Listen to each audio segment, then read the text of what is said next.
आज हम एक बहुत ही कमाल की चीज को समझने वाले हैं। इंडियन क्रिएटर सौरव जोशी का 1 घंटे का बिना कट वाला व्लॉग। सोचिए ये लाखों लोगों का ध्यान कैसे खींच लेता है। ये काम कैसे करता है? हाँ, तो यही है सबसे बड़ा सवाल। मतलब बिना किसी स्क्रिप्ट, बिना किसी प्लान के 1 घंटे तक कैमरा ऑन रखना और उसे मजेदार भी बनाए रखना आसान काम तो बिल्कुल नहीं है। तो चलिए देखते हैं ये कैसे होता है, इसकी परतें खोलते हैं। तो सबसे पहले बात करते हैं उस चीज की जो इस पूरे व्लॉग को एक ढांचे में बांधती है। देखिए, ये कोई ऐसी वैसी रैंडम रिकॉर्डिंग नहीं है। इसकी शुरुआत ही होती है एक चैलेंज से। देखा, मतलब व्लॉग शुरू होते ही सौरव ने नियम बना दिए, दांव पर क्या लगा है ये भी बता दिया। अब ये सिर्फ एक वीडियो नहीं रहा, ये एक पब्लिक चैलेंज बन गया है। अब मन में सवाल आता है, क्या ये कर पाएगा? और बस इसी एक सवाल से लोग जुड़ जाते हैं, उन्हें 1 घंटे का वीडियो देखने की वजह मिल जाती है। अच्छा, तो सवाल ये उठता है कि 1 घंटे तक लगातार बातें आएंगी कहां से? कंटेंट कहां से आएगा? जवाब बहुत सीधा है, परिवार से। परिवार ही इस पूरी कहानी का असली इंजन है। ये व्लॉग ना छोटी छोटी रोजमर्रा की चीजों से चलता है। मतलब घर में होने वाले छोटे मोटे नाटक, बातचीत, जैसे आज रोटी खानी है या ब्रेड, इस पर बहस हो रही है, या फिर भविष्य के मजेदार प्लान्स बन रहे हैं। यही छोटी छोटी बातें बिना किसी स्क्रिप्ट के कहानी को अपने आप आगे बढ़ाती रहती हैं। और ये रोटी ब्रेड वाली बहस तो एकदम परफेक्ट एग्जाम्पल है ना? ये एक छोटा सा घर का झगड़ा है जो बिल्कुल असली लगता है, बिना किसी स्क्रिप्ट के। हम सब ने अपने घरों में ऐसी हल्की फुल्की बहसें की हैं, और बस यही वो चीज है जो लोगों को फौरन कनेक्ट कर लेती है। तो होता क्या है कि परिवार का हर सदस्य जाने अनजाने में एक किरदार निभा रहा होता है। इससे ना एक ऐसी डायनामिक्स बनती है जो कोई एक अकेला क्रिएटर कभी नहीं बना सकता। हर कोई कहानी में अपना अलग अंदाज, अपना अलग नजरिया लेकर आता है। और ये बात तो देखिए, क्रिएटर खुद भी मानते हैं। वो जानते हैं कि उनका परिवार ही उनके व्लॉग की सबसे बड़ी ताकत है। यही चीज इसे किसी एक इंसान के मोनोलॉग से कहीं ज्यादा मजेदार और भरोसेमंद बनाती है। ठीक है, तो ये तो हुई परिवार की बात। अब आते हैं दूसरे कंपोनेंट पर, और वो है माहौल। इस व्लॉग में जो घर है ना, वो सिर्फ एक बैकग्राउंड नहीं है, बल्कि वो कहानी का एक एक्टिव हिस्सा है, बिल्कुल एक सेट की तरह। व्लॉग में सौरव एक कमरे से दूसरे कमरे में जाते रहते हैं, और ये बिल्कुल एक नेचुरल सीन चेंज की तरह काम करता है। इससे क्या होता है कि एक ही टेक वाले वीडियो में बोरियत नहीं आती, और हम सबको भी ऐसा लगता है कि हम उनके साथ साथ घर घूम रहे हैं।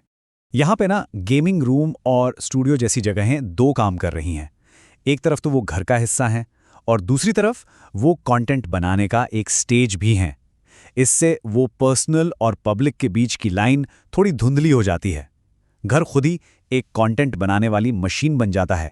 और सबसे चालाकी की बात तो यह है कि घर की कमियों को छुपाया नहीं जाता, बल्कि उन्हें कहानी का हिस्सा बना लिया जाता है।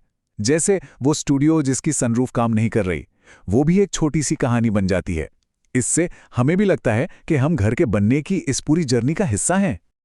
अच्छा, अब आते हैं सबसे दिलचस्प हिस्से पर, वो पल जब व्लॉग खुद अपने बारे में ही बात करने लगता है। इस चीज को समझने के लिए एक टर्म है मेटा नैरेटिव। इसका सीधा सा मतलब है जब कोई क्रिएटर अपनी क्रिएशन के प्रोसेस के बारे में ही बात करने लगे। ये कुछ ऐसा है जैसे दर्शकों को पर्दे के पीछे ले जाना, और इस व्लॉग में इसका इस्तेमाल बहुत स्मार्ट तरीके से किया गया है। और ये है वो मोमेंट जब सौरव का भाई गलती से रिकॉर्डिंग बंद कर देता है, तो वो चैलेंज का सबसे बड़ा नियम तोड़ देता है, और यहीं पर अचानक से एक अनस्क्रिप्टेड ड्रामा शुरू हो जाता है। ये जो एक छोटी सी गलती हुई ना, ये अपने आप में एक कहानी बन गई। अब ये वीडियो एक लाइव इवेंट जैसा लगने लगता है जिसमें कुछ गड़बड़ हो गई है। और सच कहूं तो इसी वजह से ये और भी दिलचस्प हो जाता है, क्योंकि हमें लगता है कि हम कुछ एकदम असली देख रहे हैं। तो इस गलती को काटने के बजाय उसे दिखाने से क्या होता है? दर्शकों के साथ एक गहरा कनेक्शन, एक भरोसा बनता है। ये इस बात का सबूत है कि जो भी हो रहा है वो असली है, पहले से तय नहीं है, और यही इसकी असली पावर है। और ऐसा सिर्फ एक बार नहीं होता।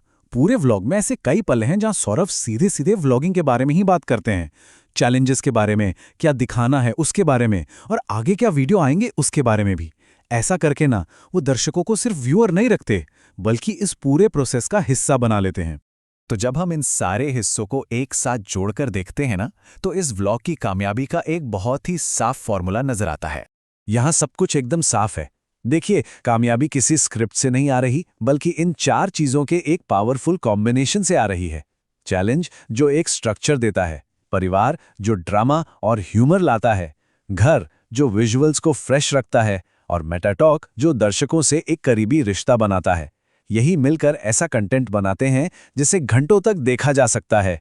तो आखिर में ये व्लॉग काम क्यों करता है? क्योंकि ये रोजमर्रा की जिंदगी को एक स्ट्रक्चर्ड, भरोसेमंद और एकदम ट्रांसपेरेंट परफॉर्मेंस में बदल देता है। ये हमें सिखाता है कि सबसे आम से दिखने वाले पल भी अगर सही तरीके से दिखाए जाएं तो बहुत दिलचस्प हो सकते हैं। और ये सब हमें एक बहुत बड़े सवाल पर लाकर छोड़ देता है।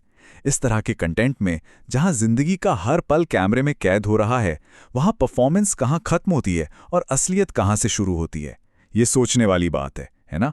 उम्मीद है आपको ये पूरा विश्लेषण पसंद आया होगा।